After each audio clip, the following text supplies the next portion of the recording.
So wherever you are during the week, on your day of prayer, we pray that the Holy Spirit visit you. Be sensitive. The Holy Spirit will be talking to you, and pray. When you see things, as we read in last week, God speaks to us through what we see and what we hear. Consider them and pray. According to Isaiah 42, we won't go there. But there are a few prayer requests I want us to pray for. Il y a certains sujets de prière pour lesquels on peut prier aujourd'hui, dans les quelques minutes qui nous restent. 1 Timothée 2.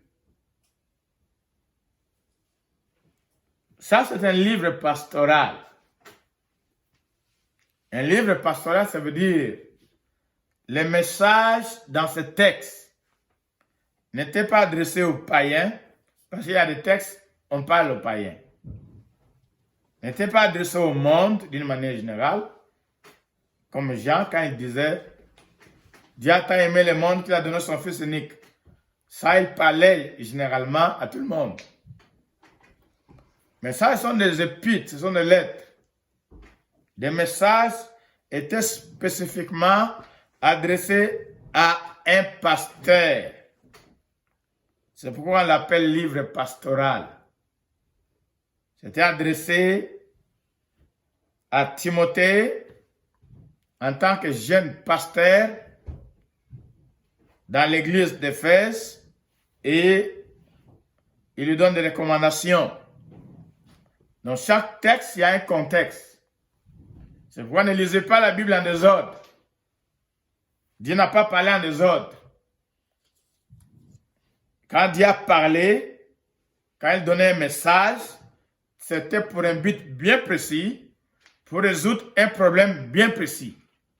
Donc beaucoup de fois, nous lisons la Bible en désordre. Et on se plaint, on blâme Dieu pour qu'on ne voit pas la réponse. C'est la parole de Dieu. Elle est appelée sémence. C'est la première, je crois, parabole que Jésus a donnée. C'est par rapport à la sémence. Les semeurs sèment la parole. La parole, c'est une sémence. La sémence est liée à la production. C'est ce que vous désirez. Si vous voulez les bananes, vous devez semer la semence de la banane. Vous ne pouvez pas désirer la banane, mais vous semez les grains de l'orange. Donc, quand nous prions et quand nous mettons la parole de Dieu, il y a certains principes pour lesquels nous devons que Dieu nous aide à les enseigner pour que nous lisons la parole de Dieu correctement. Ça, c'est la vérité. C'est le même Saint-Esprit qui avait donné cette parole. On la comprend aussi par le Saint-Esprit. Le même Saint-Esprit avait donné la parole. Cette parole a un contexte bien précis. Chacun peut aller lire comme il veut, comprendre comme il veut, au nom du Saint-Esprit, mais pour qu'on voit les résultats. La parole a été donnée dans un contexte pour un but bien déterminé par le Saint-Esprit. Parce que quand on parle de ces choses, les gens disent que non, moi c'est le Saint-Esprit. La parole a été donnée par inspiration du Saint-Esprit dans un contexte bien déterminé.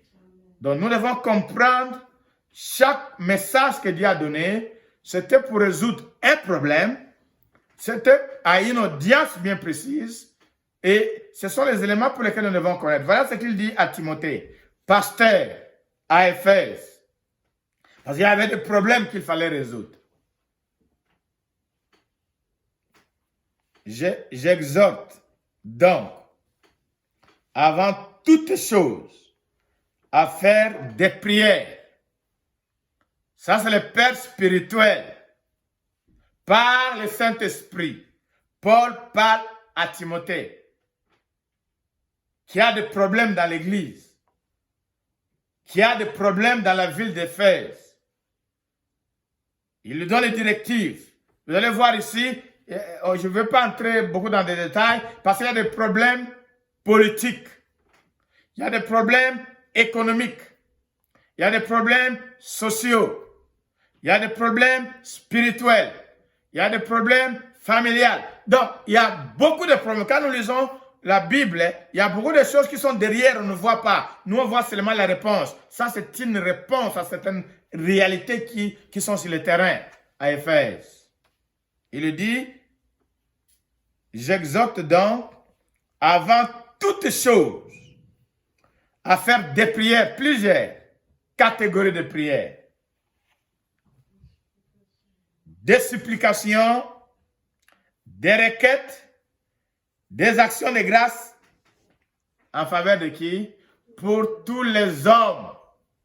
C'est pourquoi on dit que l'Église c'est pour tout le monde.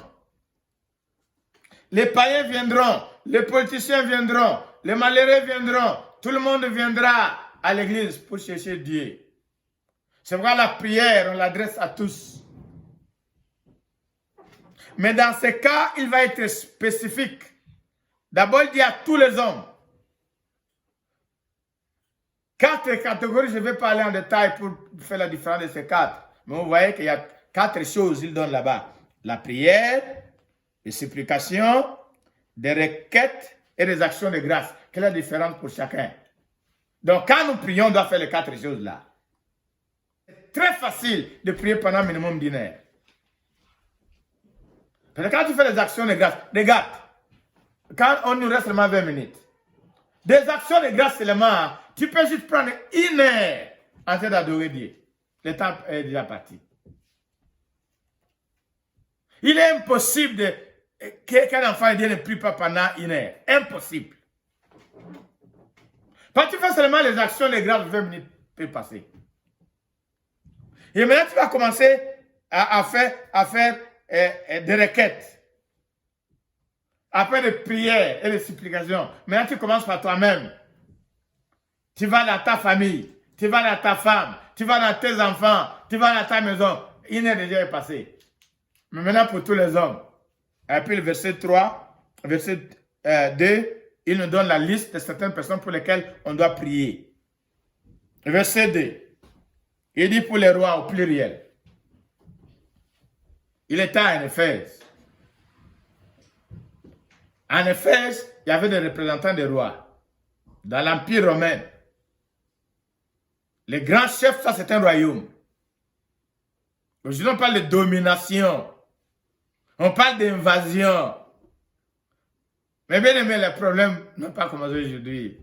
Il y a un passage, je ne pourrais pas aller là-bas. Il dit pour tous les rois. Pourquoi? Ce sont des politiciens, ces rois-là. Ils prennent des décisions qui affectent la vie humaine. Il dit au pasteur Timothée, prie pour tous les rois. Tous les rois ont un problème. Tous les politiciens ont un problème. Tous les présidents, tous les ministres, tous les premiers ministres, il dit prier pour eux. À cette époque-là, c'était des empires. Il allait posséder, prendre des territoires qui ne leur appartenaient pas. Même Israël était sous le contrôle de Rome. À ce temps ici, aujourd'hui, nous sommes choqués. Lisons la Bible. Mais même quand vous lisez la Bible, il y a des choses dans la Bible là. Tous les rois. Deuxième catégorie, pour tous ceux qui sont élevés en dignité. Les ministres, les juges, tous les dirigeants, les ministres des Finances, les ministres d'économie, les ministres de Justice, tous ceux qui sont élevés, ça c'est Dieu qui dit. Il dit qu'il y a des gens qui sont élevés en position de dignité. Donc, on les respecte. Quand il est ministre, quand on est nommé ministre, on va faire la fête. Parce qu'on est élevé au rang de dignité, c'est dans la Bible. Les rois, quand on est nommé président, on est élevé à un roi, à un rang de dignité, ça c'est Dieu qui le dit. De prier pour eux. Et il donne la raison. Pourquoi? Ça c'est le verset 2. Afin que nous menions une vie paisible et tranquille. Pendant ce temps ici, mes bien-aimés, les rapports les rapports historiques qui n'étaient pas dans la Bible, parce que ce sont les événements qui sont venus après que la Bible soit déjà écrite, indiquaient que Jean était à Éphèse. Quand on l'a arrêté pour l'amener dans l'île de Patmos, l'île de Patmos, là, c'est quoi? C'est une île où on allait garder les prisonniers. C'est comme l'Amérique qui a amené les prisonniers au Cuba. Ils ont pris une île là-bas. Même dans notre époque, ça se passe. Donc, quand il demande de prier pour le roi là, il y a des problèmes très sérieux contre l'Église. L'Église est attaquée par la persécution. On vient arrêter les leaders. Ça n'a pas commencé aujourd'hui. Mais il lui demande de prier pour ceux qui sont en dignité, pour que l'Église, pour que les enfants de Dieu puissent vivre en paix, une vie paisible et tranquille. Donc c'est la volonté de Dieu qu'on soit tranquille. Mais ça passe par la prière. Donc Dieu sait que les gens qui sont en position d'autorité, ils prennent des décisions qui affectent notre vie, afin que nous n'ayons pas de paix. Bouleverse même la vie de l'Église. Quand les autorités sont des dictateurs, quand les autorités font de lois empiriques qui détruisent, l'Église paye le prix.